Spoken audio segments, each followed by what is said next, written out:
start by picking up some themes that I talk about in the book about some of the tech sectors that matter most and where the US and China stand in some of these areas. So I think two key areas are, one area is AI and another area is 5G. So let's start with AI. What do you think? Is China going to surpass the US in technology for AI, implementation of AI? And if you don't think so, then just either way, argue it. I'll start with, so AI, so SOSV backs both China Accelerator and HACS, and HACS is the leading hardware accelerator in the world, and we backed around 250 or so hardware companies from all over the world, but coming to China mostly for production. And as it turns out, AI is largely a hardware thing, but it also applies to non-hardware applications. But it's particularly hardware because of sensors, right? So sensors give you this huge these data sets, and that's what makes machine learning, like this autonomous vehicles is hardware, any sort of application where you're using image recognition or any sort of sensor, body sensors or whatever, loads of AI. So China has an advantage in AI because it's great at hardware. And therefore they've got all these sensors, all these things that are being built, and all these data streams that are coming in, and they have less issues about privacy and less issues about, there are bigger problems over there with medical solutions that need to be solved, medical records and whatnot. So I think they have a chance to do some really great work in AI, particularly revolving around the hardware opportunities. I think AI is going to thrive in many parts of the world, so I don't think it's an exclusive thing, but they have several advantages. And generally speaking, the amount of data correlate quite well with how well AI performs. China has a huge advantage over there. Just the amount of data, the depth of data, the type of data that can be worked on, expanded on, is impressive. Yeah, my views would be no different. That's exactly right. It's a data-intensive technology. Well, mine really relate to the issues of ethics. Where are they in China, right? The free nature of being unethical, it's not even an issue. And morality, the issues of what really is an acceptable way of using it. Once you've, taken, those bounds off of, the issues of AI, it's a free and open opportunity to play and experiment, and certainly issues as we're talking about in military applications, financial management applications, privacy, we already know that everybody is scanned over there, right? We can't do that here. We're stuck in our way of life, and there's no doubt that we're going to move much faster, much more, agile in taking advantage of AI. So, okay, if China is really going to be the leader in AI, which company would you place your bet on? Is it Baidu, which is making a transition from search to AI? Is it a company like SenseTime, the #1 unicorn? Is it a startup, or is it one of the big three, Baidu, Alibaba, Tencent, which are all in this AI space too? I would say the names you haven't mentioned would be military and government. Okay. Right. And to some extent, universities and their affiliation and involvement with those. And by the way, that's true here too. In terms of companies, I would imagine all are data-driven companies today, all major technology companies, and they will all have deeper and deeper pools.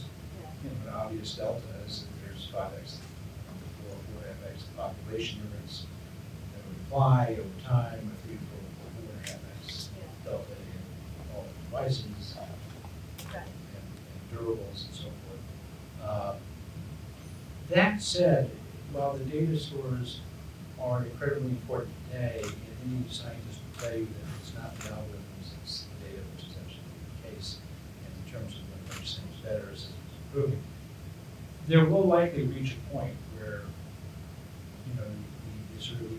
data point isn't really going to move the needle as much as the sophistication of how you think about vectoring the problem. And so, there is a potential catch up here that isn't just based on data, but it's not necessarily even true the next dozen. Yeah, and I'd like to just say that generally innovation comes actually from startups, not from the big companies. Yeah. Now, in the case of the Tencents and Alibabas and a few others, in China, they really do have innovation engines inside them, which are not the same as it would be over in the rest of the world. So maybe they'll have a chance to innovate. I wouldn't expect it. And when you also think about, oh, well, who's going to be the best search engine? And you could have to ask that question in 96 or 97 or 98. You certainly wouldn't have said Google, because, it was Yahoo, it was Alta Vista, it was, what was the other one? There's what was it? Ask Jeeves, that wasn't bad. There's like 3 or 4 others you could have thought of. They had the power, they had the advantage, they owned the market, and there was nobody, so it has to take a new and brand new thing. So machine learning is a solved problem in some ways, right? So what's going to happen to make AI more of a generalized intelligence? Whoever comes up with that, are they going to be in China? I don't know. I would say let's roll the dice, maybe. I wouldn't say that if there's any place that's going to come from other than the hand of God. and so that could easily be Is God involved now? God is a competitor? Yeah. But I'm not talking about science. Who's the U.S. leader in AI? Well, that's a good question, because it's an open field. There's a lot of great work being done all across the world in that. So I would say it is anybody's game. If you try to predict it based off the past, you're going to be wrong. So it requires a level of generalized intelligence is the thing that's going to sort of break out. It requires a new application that just blows things up. Okay. It's like anything else. What blew up personal computers, spreadsheets. Back in the day. I'm sorry, I'm talking way before people's time. But what blew up? The whole Internet of Things. The iPhone.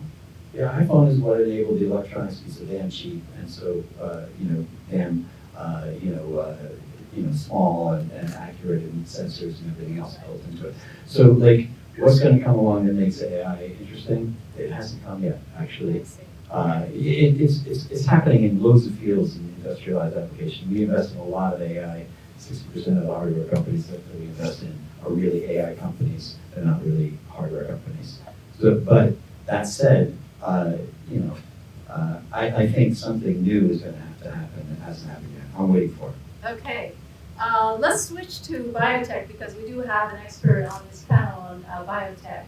And I do delve into that a little bit in the book, because it's one of these areas that's getting a lot of attention in R&D, and also with the privacy issues getting advanced much more quickly than I think some areas in the US. So Tom, do you want to comment on what you're seeing in the biotech space? So Tom specializes in this area, so I want to draw this out. It's the only industry that I can speak with any authority about. So I work with biotech companies, some in China, some in the US, and also with investors in these companies. And have done so for a long time. And a decade or 15 years ago, the view in the US of China was primarily that it was a place to go to have research done at a relatively low cost. So one of the things that has changed really significantly in the last handful of years is China has established itself as a real source of innovation in biotech and medical device areas. And so the flow of technology, if you will, is now much more a two-way street, not a one-way street. There are dimensions to privacy. Rebecca, you mentioned that. So few things are more personal to us than our personal genetic information, and so there are real concerns about that and regulations around that are making it maybe appropriately more difficult for genomic data to be shared. So one example of that is there is a regulation in China whereby companies that have a non-Chinese investor cannot share genomic data gathered in China from Chinese people nearly as readily as in prior years. So these things are changing. And the final point I'll make is on the investment side, which is, many of you have probably heard as a result of changing in rules in the United States, CFIUS, the Committee on Foreign Investment in the U.S. It's harder for Chinese investors to invest in U.S.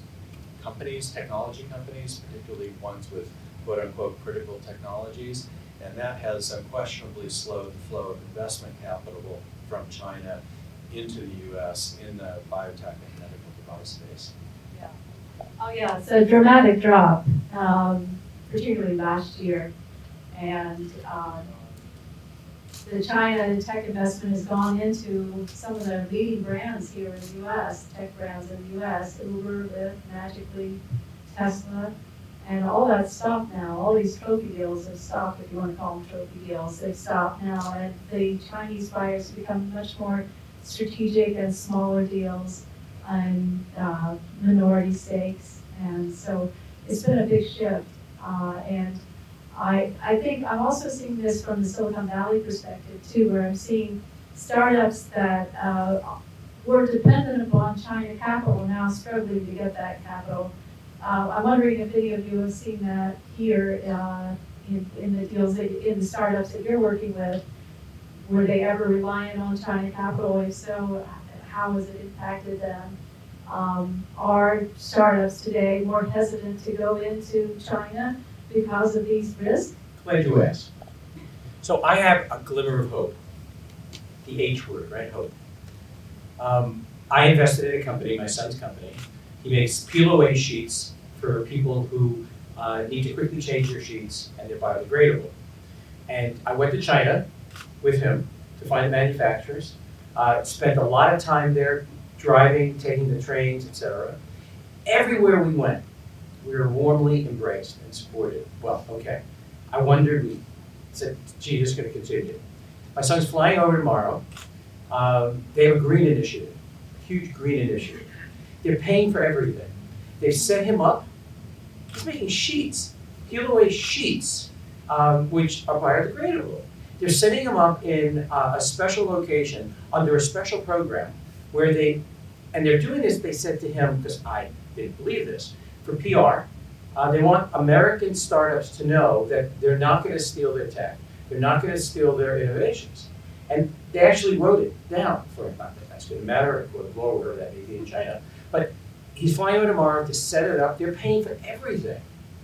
And they're trying to make the point that things have gotten out of hand, is what they told him. That we are not out to do bad things. And they are going to protect his rights to his product in China. So he'll be there tomorrow. He's leaving tonight. And I found that to be fascinating. He just told me about it this afternoon. Just in time to be the breaking news here this evening. That there is a glimmer of hope. Brian, who is they? For the sheets. Brian, who is they? The they in China? Yes. Well, I have it on an email, and he gave me the names of the organization. I just got it from him. I'd say China is despite the trade war or whatever, we're finding very open to Yes. additional funds being set up, additional capital being brought into particular backing tech ventures. I mean, we don't invest in sensitive areas because you're not allowed to invest in sensitive areas. But for the general technology, electronics, kind of things that we do, they're very welcoming. It's very welcoming. And probably 2/3 of our staff in China, we have over 50 staff in China, are Chinese, and then maybe a third are sort of multinational. And so I say they, I mean we. Really, it's great to work in Shenzhen, Shanghai, Xi'an. Those are where our main offices are in China. We have no issues working with the government. What I will say is that that the capital supply in China has decreased, not just flowing out of China for venture startups, but inside China as well. So there's been a huge crash, partly because when the government set up all these programs, giving basically $100 million funds to Tom, Dick, and Harry, who never managed to be seed funded before, but doing it in every province. They did that. They said that a couple of years ago. It drove these ridiculous valuations, and probably good companies came out of it too. But almost all of those funds have failed. So because they didn't know what they were doing and they were investing in high valuations, et cetera, they didn't get re-ups. And so many of those funds, not the serious people that have been doing it for a while or whatever, but many of those sort of pop-up shop VCs, have gone away, and that has made it much more realistic in terms of investing in, the prices are much more reasonable to invest in Chinese startups in China. So that's a good thing. That's realistic, and I think that's. This is the Medical Device Center. They're actually setting him up tomorrow in the first green hospital in China to showcase his products, and they're paying for it all. Here's the email. So there appears to be. This is his first Remember in deal the in early China. days? Excuse me. I say it's the first deal in China. I'm suspicious, but it's like we're excited. I mean, you asked me. Here's the names of everybody and what they're doing. That's great. Text you back right now. That's excellent back right now. That's right. But I remember the old days in the computer business, as we're sort of lamenting a little bit, that there was always co-opetition, and to that extent, we all fought with each other on high-end technology, but somewhere there was a realization we had to find ways to work together, right? Maybe that's gone to some degree. I don't think so. I think there's the the government, chieftains who run things, who care deeply about, the 100-year future of China. They actually made a comment at a meeting I was at the other day that Chinese take a long view. And they made the comment, they asked somebody on the panel, so what did you think of the French Revolution? And the guy said it's too early to tell. Right? That was the notion he made, right? About China doesn't care about next year or 5 years or 10, they care about 100, 200 years. But there's this attitude that the people on the ground, they still have to feed their families, they still have to go to work, they still need a job, they still need things to do, and unless they get an edict from up there, they're going to continue to look for opportunities to collaborate and work together. So obviously, it's more a war thing. About who's in control of the world, who's in control of other countries. But products like sheets seem not to be one of those provocative, compelling areas that gets, anybody, ruffled feathers, right? I think you would just encourage a whole round of entrepreneurs out there to go to China. Yeah. Yeah. This is incredible. I'll send you this email. Yeah. But, Silicon Dragon gets some of this, hey, come to China, do an event here. Oh, we'll take care of everything. Chengdu wants us, other cities want us. And I'm sure Sean has been there too with setting up his accelerators in various parts of China. But anyhow, I would like to ask, since we talked a little bit about the venture capital slowdown, do you think that this is going to impact the pace of innovation from China, that perhaps we've already seen this era of the tech titans happen and it's not going to happen again? Or in reverse. I mean, we had all this venture capital, we had this entrepreneurial boom, we created these tech titans, but what about the future? Now we have got this new era, maybe this Splinterville or Splinternet. I think the Splinternet is a terrible, it's a great name. Splinternet of things, or whatever, it's a great name, but it's already happened, right? So it's already in process. The Great Firewall set up the Splinternet. And so it's set up two separate, communities where you could be, outside of China and compete with the world, or inside of China and just compete with the local Chinese companies. It's a good idea for China, but it's one of those sort of things that you would argue, well, geez, that's just a trade barrier that's stolen, I don't know, billions or maybe even, certainly trillions of dollars of opportunity out of being an open society, right? So in the past, and listen, I'm hugely engaged in China, I want to be engaged in China, but in the past, it was a great thing that China had the an uneven playing field. It allowed them to move very fast, get a lot of the marketplace, brought hundreds of millions of people out of poverty. So it's been a great thing for the world to have had an uneven playing field. Now China is so powerful. It is such a strong country, innovative, inventive people, capable, great STEM education system. There's no real reason for the playing field to keep being slanted. And yet it is, because there's all these trade barriers, artificial trade barriers, yes, intellectual property theft. Let's just look beyond that. But the existing barriers still exist and they're not being put down. So I think, I think China knows this. This is no secret. I think maybe Chinese people don't think about this as being an uneven playing field. They think, oh, it's the way it's always been. Right. It's been an uneven playing field, so they're used to it. And I think, why can't we just get away with it for a little while longer? It'd be nice. Right. And yet, I think our challenge, is to, have everybody realize this is not a U.S. versus China thing. This is the world, really, is the one that is having this uneven playing field, and China. And China, I think, is going to have to recognize it's powerful. It doesn't need to have the rules that all stacked in its favor. That was my feeling. Yeah, so on the note of this bifurcated internet, right now there is the Chinese Great Firewall, so there is the Chinese internet, but it's still pretty connected, I would say. But if the trend continues to be Does almost, Google Web Service work inside there, or there are ways you can make it work. Yes, right? But they can make it Chinese- extremely hard. extremely slow and ineffective? You can't run it's a separate world. It's a separate world, but it's still connected. I would It's say. connected. Right. So I think my point is innovation is somewhat secondary. The more of these type of walls we put up, the less, I guess, cross-cultural connection, compassion is going to happen. So it's very easy to actually weaponize these completely separate, disjoint internet communities, and it's getting quite dangerous. So I would hope to see it more open, where more of these walls are actually tearing down. But unfortunately, that's not how it's going. Yeah. So in my book, I do talk about this trend of Chinese companies starting to go global. And I talked about TikTok, the 15-second video app from ByteDance, which is considered the new B of the Baidu, Alibaba, Tencent. And I'm just curious from the panelist view, do you think that other Chinese companies are going to have success in going global? And Alibaba, I think, is really a service company, a trading platform that doesn't really, have that base in the U.S. Baidu has never really gone outside China. Tencent is mostly a China play, except for its games. But WeChat is just in China.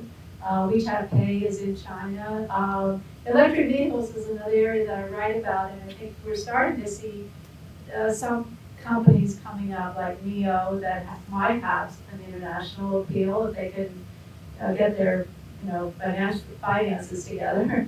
But what do you think of Chinese companies going global? Is there going to be a target, like a Huawei thing? We don't want to touch Chinese products now, or what? So, a recurrent theme in a number of the questions, and I think paramount to one you just asked, is symbols matter and statements matter, and things that countries do and say, and what makes it impress matter a lot. Chinese companies have not historically gone into the U.S. market, particularly in technology, and obviously they have products, to the degree that other kinds of companies from there have. But they've gone many places in the world, including the entire Eastern and Southeastern Asian basin, right? So they have a lot of growth that doesn't have to be just U.S.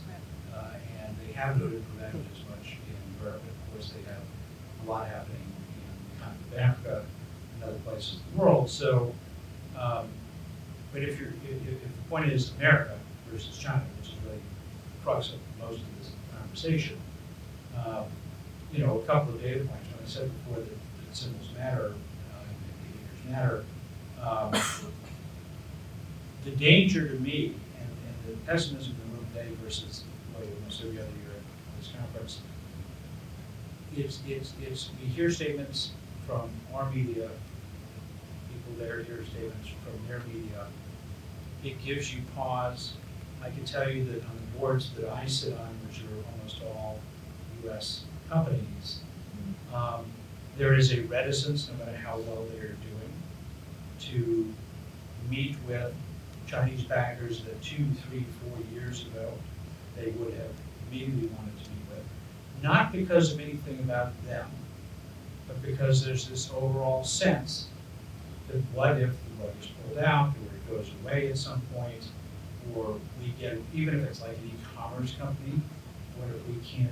So, and by the way, I mean, I'm actually quite happy to hear about your son's experience, and what that says to me is they're smart enough to begin to whirl up a PR campaign, and we should be smart about that too, because there are a lot of innovations in China that we should adopt and should look at and should develop and should welcome, but we could end up in a pretty scary xenophobic kind of world quickly.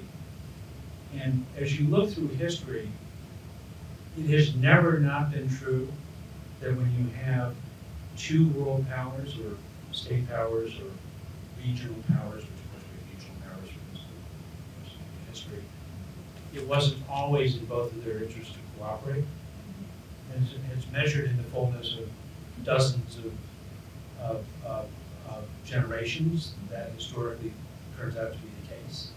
But we could absolutely be in a 15, 20 year period where we don't. And this is a classic game theoretic exercise. This is a tit for tat exercise. And if we get this wrong, it could be very painful for the next. But the U.S. is so full of themselves. I'm sorry. We think we know it all, have it all, we can figure it all out. I was in Israel. I was meeting with the president of the Technion. And you know, the nature of the relationship with Israel and China was just beginning to flourish, particularly because the Chinese came to the Technion and said, can we build one of these in China, please? We'd like a Technion there. And the Israelis said, only if you let us run it, right? Because what it is that you're buying from us is our style, our culture, our way, right? And the Chinese were smart enough to say, you know what? Done. We want some of that. Whatever that magic is that you've developed in Israel at the Technion, being the centerpiece of the engineering genius of driving the whole country, we want that. Yeah. So I think they're And that's competing. open now in Yes, Southern China. it is open. It is open. So A year ago. I mean, we tend to sort of focus on the things that go boom, but there's a lot of things that go quiet. We as people tend to sort of see things that happen fast in front of us, but we don't notice the things that are happening slowly in the cities. As the stories don't get told. They don't get told. Yeah, the good stories never get told. Yeah, just to And plug the good my stories friend are Andrew concealed. Yang, you know, who's running for president. The only thing that's, you know, between him and the presidency is popularity. Well, we see in our world of tech are loud noises. We see those things that go boom in the night, and we think that's an explanation for everything. But it's not. I think there's a culture in China that doesn't like what's going on. You know, there's no they in China, there's theys. They're all over. And some people are doing important things that really will matter, not just with the US. And if we count ourselves out of the picture because of a bully who's running our country, right? That's unfortunate for us. I think the nature of the challenge is in understanding people's cultures and how to properly manage things. Yeah, things weren't right, it was horrible, it was painful, they have to be set straight. But it's clear that it wasn't necessary to do it this way. So the rest of the world is going to actually. I think it wasn't necessary to do it this way. It is going a certain direction, and part of that is actually a good thing. We Just think like it the is. Well, I mean, the whole tariff thing, you know, I don't know, but part of it is actually sort of saying what should have been done. Sean, if there was a while. strategy, I agree with you. Well, it's like You know, a just to stop clock and be just right. come out and say, twice you a know, his day. knife I is think sharper. Trump is terrible in every. Yeah, if there was a strategy, I agree. And he's terrible. He's terrible in this execution as well. But having China have a more even playing field with the world and a more open policy in dealing with the world is a good thing. And one of the things that Jim was talking about, what are people talking about in boardrooms right now as American companies is, okay, what can we do about our supply chain to take less risk? And that's why you're seeing, while China's economic growth is slow, you're seeing Taiwan, South Korea, et cetera, going up dramatically in the last couple of quarters, is because people are actually starting to consider other places to manufacture. This is, you know, it's probably a good thing. It's probably over. We always add that word probably, who knows, we'll see, I'm sure. Yeah. What do we really know? FUD is never good, right? Fear, uncertainty, and doubt is never good. That's right. I think I think it's bad in general, and mostly because it's just done so warlike. The whole thing is so warlike, and it's just us versus them sort of thing, and the other, and all that stuff is disgusting. But there are structural things, structural improprieties that actually should be adjusted. I think that's good. That's Okay. good. That's a good segue. I've been out there doing a lot of media interviews since the book launched, and I feel like I'm on attack. You know, I'm being attacked all the time. Isn't China a security threat? How can we trust them? Aren't they the enemy? They steal all of our stuff. So I would like to hear your responses to this kind of thinking. Warmongering. Are they the enemy? That's the. Are they the enemy? Are they stealing our stuff, our IP? What about Huawei? Well, It's an incredible security threat, right? So, well, I was just thinking about, this is one of the easiest panel I will ever get, because I never got to speak, right, so. Well, I mean. It's your time. Thank you, finally. Thank you very much. So, I give a lot of respect to, you know, this topic, as well as we feel like a little bit relaxed from the previous topics, so we're slightly getting through the politics into the innovation between China and US. So Accathon Capital actually was created last year, was fairly new. And I was in a family office and I managed my family, does a lot of investments overseas. We primarily focus on entertainment tech and also some of frontier technologies that, you know, do B2B and tech focus into China. Starting from the beginning, we're always thinking about how we can bridge, right? So that's one of the things. Besides the investments, actually, which is capital is very essential and very critical.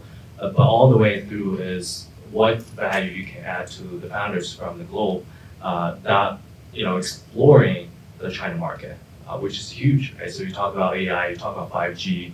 I think 5G is, you know, right in the early stage, and then there are a lot of applications into telehealth and to a lot of different things, and including one of the projects we're doing in China is called the Creative Industry Art Tech Innovation Center. And we primarily focus on, you know, providing that experiential, immersive technology into the consumer with the Chinese culture embedded. So end of the day, you're thinking about, you know, how you're bridging the culture. So in terms of how you enhance the understanding between the China and the rest of the world, which is very important. So that's where I see. So how do you answer the question that I just raised? So I'm just, Or I questions feel like I I'm just summarizing raised. like what I Okay, it's all right, you gave Yeah. your intro. So I Go ahead. don't think that we're enemy, but as a world to grow as a whole, I think that's somewhere we want to achieve in general, as well as like the society is going forward with the innovation. Entrepreneurship is exploring the global market, not just on, you know, in the States, but also China, South Asia, East Asia markets booming. So I don't think that's necessarily to be true as an enemy, but how we can work together as, you know, as collaborative way to move forward. That's just my point. Jim, and I also want to segue to Tom as well, particularly on the IP issue. Yeah, so I don't want to diminish IP concerns or certainly national security concerns, but I'll just start with a rhetorical question. Who here is not in favor of a cure for cancer or a cure for Alzheimer's? Nobody, right? Everybody wants that to happen. And so the companies that I'm involved in working with, all of them, China, US, doesn't matter, Europe, any place. That's what they're trying to do. That's what those scientists are trying to do. And so I think they are doing that in an environment where there are legitimate concerns about things like IP theft, or in the case of genomic data, there's an argument that that is actually a national security issue, both for China in the case of Chinese national data, or same in the US. But I view those as sort of environmental circumstances that these companies and the investors who invest in these companies do their best to work around so that they can achieve the ultimate mission, which is cure disease. And I think that, again, not to diminish the concerns, but I think that there is a broader and frankly more important mission behind these companies. That's an interesting point, and I agree with you completely, and I think it's fair, but it's also true that that's a little bit more specific to that industry. Agreed. Yeah, I mean, there are a lot of other places where it wouldn't make it true. There's no bad guy. They're not the bad guy. We're the good guy. We're not the bad guy.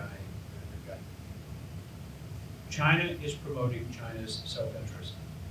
And does that mean that there have been times in a centrally planned economy where they make decisions that allow for things that we might not think are on the up and up? Sure. Does it mean that they go into rural places of the world and do a lot of environmental damage and mining for rare earth minerals and so forth that by today's standards we might not agree with? Sure. Does it mean that they build facilities and roads and hospitals and find lots of other ways to get a lot of different countries to participate with them in different things? Yeah. Where have I seen that before? Oh, right, 1946 to 1975. Their playbook is very similar to what America's playbook was the moment World War II stopped. What did we do? We were all over Africa, we were building roads and hospitals, we were putting power lines, and we were extracting minerals, right? Well, we were Germany and Japan, the only two other places in the world where there was really any industrial capacity manufacturing. We were largely bombed out of existence. And a lot of what we did was appropriate, I'm not saying it's right or wrong, German and Japanese technology, and incorporate it here. Was that wrong? Is it right? I don't think any of it was wrong. I don't think we were bad guys to do that then. I don't think we are now. It's naive to think that we're not, promoting our own self-interests. Their system happens to be better at the things that a centralized, plan can ordain, and our system happens to be better at capturing a lot more innovation at the edges. And my only worry is how long we're going to have this stare down before we figure out that there are advantages. Yeah, but, I do want to ask, what do you think the U.S. response should be? Okay. What was that? What do you think? How should the U.S. respond?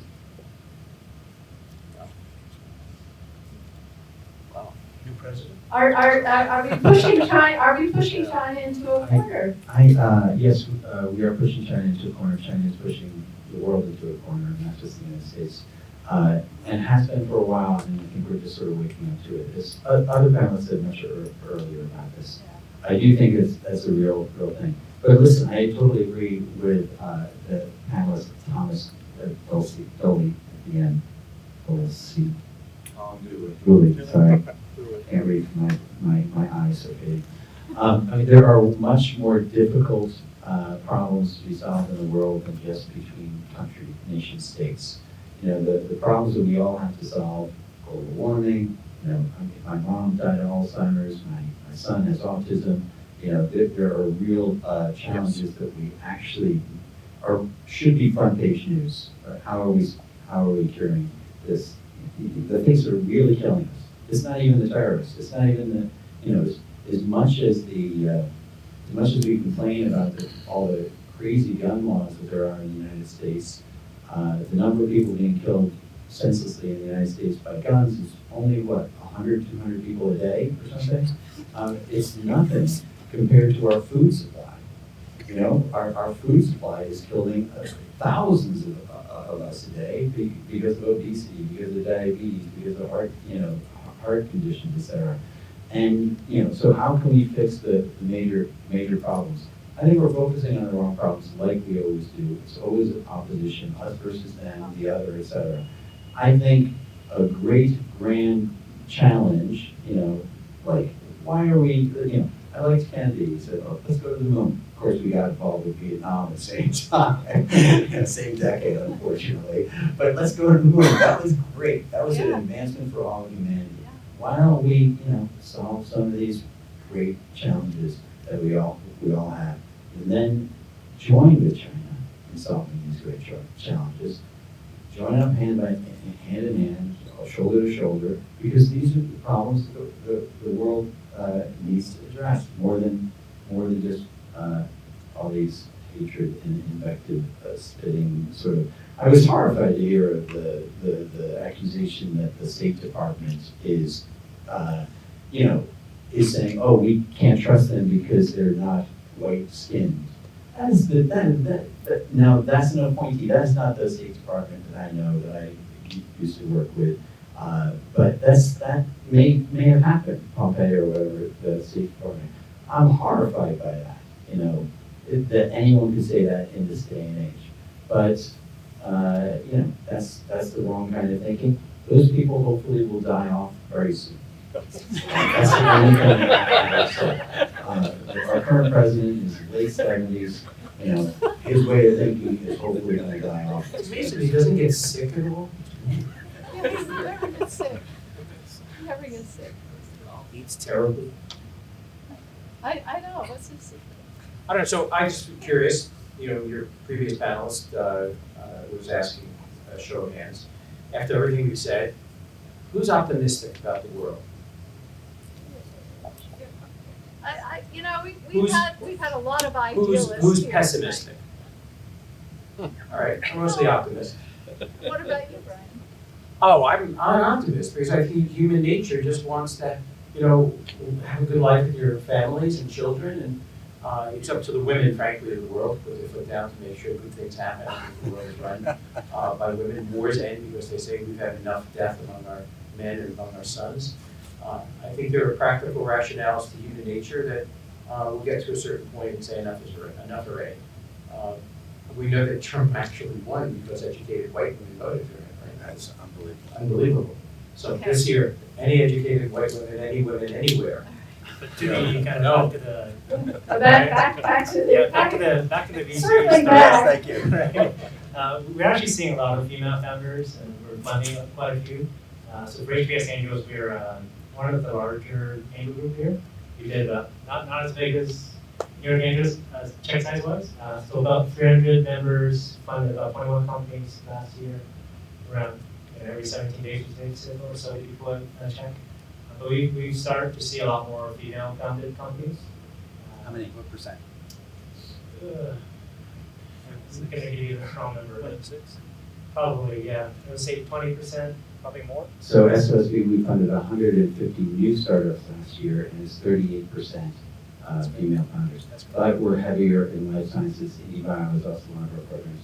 Life sciences is an area where there's a tremendous number of women who are extraordinarily powerful in that area. Less so in computer science, so we're funding mostly computer science. Not that they can't do great, it's just that they don't seem to go into the field in the high numbers. So 38% being either CEO or one of the on the co-founding team.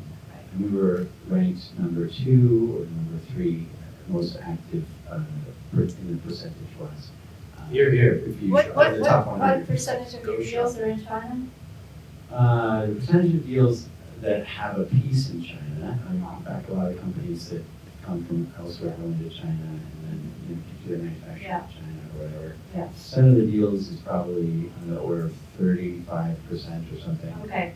Yeah. All right, so who wants me to end the program now? Who wants me to ask a question about 5G? Brian wants to end the program. 5G is our last question. 5G, where is it going? Is this going to be 5G split, China or else? I'm waiting for 6G. Yeah. Yeah, I okay, think you're we're waiting for talking about- 6G, that's what I'm hearing, I'm 6G. waiting for 6G. 6G. Okay, but no, really, I mean, on the Huawei and 5G thing, is this really a serious issue that we should all be concerned about? Security? Yeah, I'm not. not, okay. Rollout, deployment, yes. Okay, so a little story. I was working in China in 2008, and I was hiring a group of around 30 engineers, and it was for a company that was starting in China, like in Dalian, in the Liaoning province. And, you know, I was speaking to many, we interviewed hundreds of engineers. And one of them, one of the women there had worked for Huawei. And so I asked her what project she was working on, and she said, decrypting BlackBerry attachments. She did not know that she should not be saying these things. They should have given her a cover or something to tell the people. But I mean, it's not, so let's be serious. Like, of course, there's Chinese government involvement with every major Chinese company. Like, you get more than 30 or 40 people, you're doing something interesting, there's a communist member who becomes, if you don't have a communist member, they find somebody in the organization, they make them become a Communist Party member, and then they sort of let them know how things are going. All of your stuff is hosted on web, on services which are in the data cabinets of the telecom providers, which are all controlled by the Chinese government. So there's no secrets here. Everybody knows how it works. But is that a bad thing? It's working for China.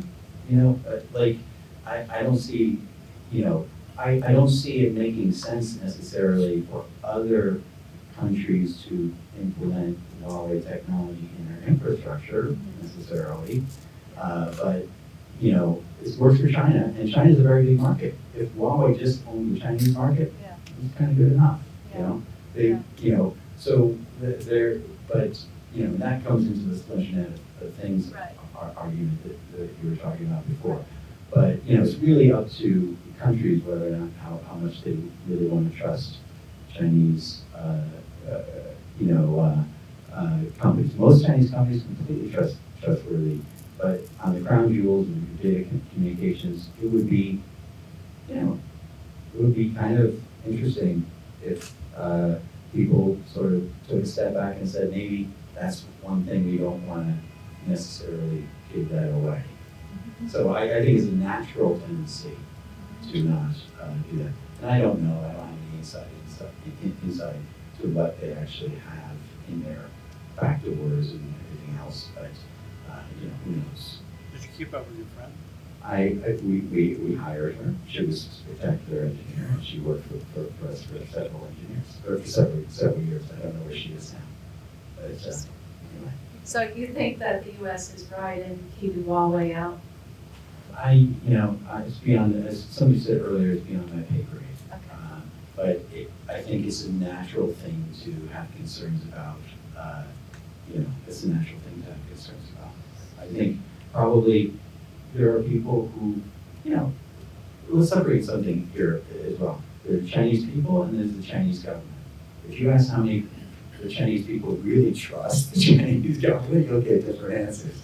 So so here's the thing, do you really trust the Chinese government to have access to, even the Chinese people? Do they want to have all their, do they want people to have access to all of their WeChat information, which they know they have, right?